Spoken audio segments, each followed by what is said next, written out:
සියලු දෙනාටම ආයිබෝන් කියලා පිළිගන්නවා අපේ නිව්ටෙක් YouTube channel එකට. ඉතින් ඔයාලා මේක ගැන ගොඩ දෙනෙක් දන්නේ නැහැ. මම මේක යදවට කියලා දෙන්න ආවේ. ඉතින් මේක ෆෝන් එකේ තියෙන එකෙන් ඔයාලට ගොඩාක් ලොකු ප්‍රයෝජනක් ගන්න පුළුවන්. එහෙනම් මේ වීඩියෝ එක බලන්න ඊට කලින් ඔයාලා මේ channel එක subscribe කරන්න.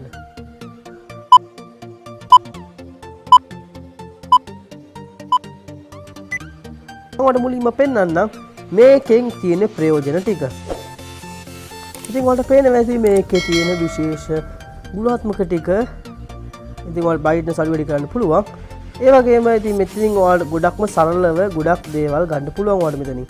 මම කියා දෙන්නම් ඒ ඔක්කොම කරන විදිය ගැන මේ වොලියුම් ඩවුන් එක. ඉතින් ඔයාලා මුලින්ම ඇප් එකක් ඩවුන්ලෝඩ් කරගන්න ඕනේ. ඉතින් මේකේ ඇප් එකේ නම තමයි ටච් බාර්.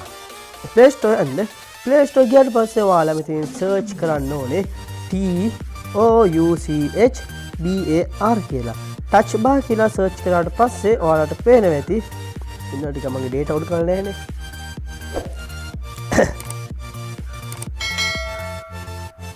හරි.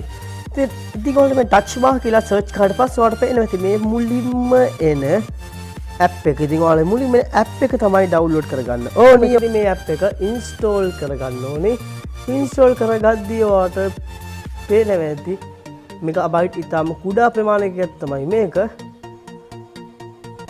මෙගාබයිට් 5.12ක් තමයි වෙන්නේ. ඒ වගේම ඇප් එක ඇවිත් තියෙන්නේ 2016 ජූලි 28. අප්ඩේට් එක ඇවිත් තියෙන්නේ 2019 අගෝස්තු 19. ඉතින් ඔයාලා මේක ඩවුන්ලෝඩ් කරගන්න මෙගාබයිට් 5 ගණක් වෙන ඉතාම කුඩා ලේසි ඇප් එකක්. ඉතින් ඔයාලා ඩවුන්ලෝඩ් කරාට පස්සේ ඉන්ස්ටෝලින් කියලා පෙන්නයි ඔයාලට මෙතන. ඔයාලා මේ ඉන්ස්ටෝලින් වුණාට පස්සේ ඔයාලට මෙතනින් පෙන්නනවා ඕපන් කියලා. හරි දැන් ඕපන් කියලා පෙන්නවා. ඊට පස්සේ ඔයාලා ඕපන් කියන බටන් එකට ක්ලික් කරන්න ඕනි. ඊට පස්සේ ඔයාලට පෙන්නන්නේ overlay screen කියලා පෙන්නයි. right system setting කියලා පෙන්නයි. do not disturb access කියලා පෙන්නයි. ඔයාලා මේ permission මේ තුනටම permission දෙන්න ඕනේ. permission allow කරන්න ඕනේ. ඉතින් off කියන එක මේකට ක්ලික් කරලා ඔයාලා draw over other apps කියන එකට ක්ලික් කරන්න.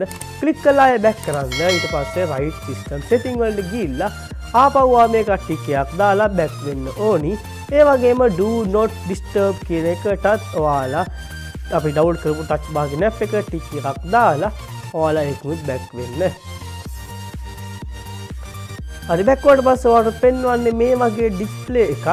මෙතනදී ඔයාලා අනිවාර්යයෙන්ම start කියන බටන් එක අනිවාර්යෙන් ක්ලික් කරන්න ඕනේ.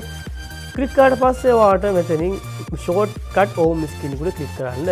ඊට පස්සේ ඔයාලට පේනවා ඇති id navigation button. ඉතින් මේක ෆෝනේ root කරලා තියෙන අවශ්‍යයි.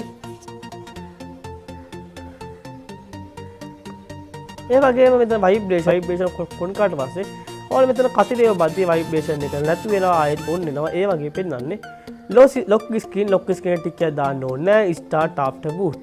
මේකත් on කරලා තියන්න ඕනි ඔයාලා. ඒ වගේම මෙතනින් පේනවා ඇති themes වගේ එකක්. ඉතින් ඔයාලා මේකට ක්ලික් කරන්න. ක්ලික් කරලා ඔයාලට පුළුවන් මෙතනින් එන පාට තෝරගන්න. ඉතින් පේනවා ඇති මෙතන පාට වෙනස් කරගන්න පුළුවන්.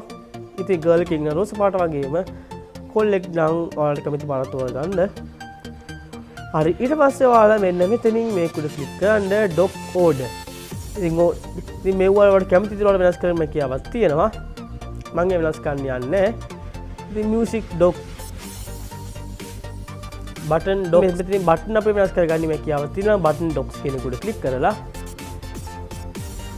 ඉතින් ඒ වගේම ඉතින් about වලට ගියොත් about ඒ කියන්නේ මේක විස්තර පෙන්නනවා. ඉතින් අදට මෙච්චරයි මේකෙන් ඔයාලගේ ෆෝන් එකේ බයිට්නස් අඩු වැඩි කරගන්න පුළුවන්. ඒ වගේම සවුන්ඩ් එක අඩු වැඩි කරගන්න පුළුවන්. ඒ වගේම පස්සෙලාම් ඒ වගේම ඉතින් අපේ ෆෝන් එක සවුන්ඩ් දාන්න පුළුවන්. ඒ වගේම ඔයාලට තව මේකේ පුළුවන් Google යන්න පුළුවන්, Wi-Fi on කරන්න පුළුවන්, mobile data on කරන්න පුළුවන්, flight mode on කරන්න පුළුවන්, Bluetooth on කරන්න පුළුවන්. ඒ වගේම ඔයාලට මේ WhatsApp use කරන්න පුළුවන්, camera on කරන්න පුළුවන්, music on කරන්න පුළුවන්. මෙතනින් ඔයාලට හැමදේම පුළුවන්. ඒ වගේම ඔයාලට මෙතනින් අවශ්‍ය දේවල් තියෙනවා නම් මෙතනින් button docks කියන එකෙන් open කරලා ඔයාලට කැමති එකක් දාගන්නත් පුළුවන්. එහෙනම් අපි තවත් අලුත් වීඩියෝ එකකින් නම් බෙමු. මම නිව්ටෙක් YouTube channel එකේ සඳුන්. මගේ වීඩියෝ එක හොඳයි නම් පල්ලෙන් කමෙන්ට් කරන්න වැඩි තියෙනවා. ඒත් කමෙන්ට් කරලා කියන්න. අනිවාර්යෙන් වීඩියෝ එක like එකක් දාන්න, share කරන්න. තාමත් ඔයාලම channel subscribe කරලා නැත්නම් දැම්ම channel subscribe කරලා bell icon එක ඔබන්න. ඒ වගේම අපිත් එක්ක දිගටම රැඳිලා ඉන්න කියලා ආරාධනා කරනවා.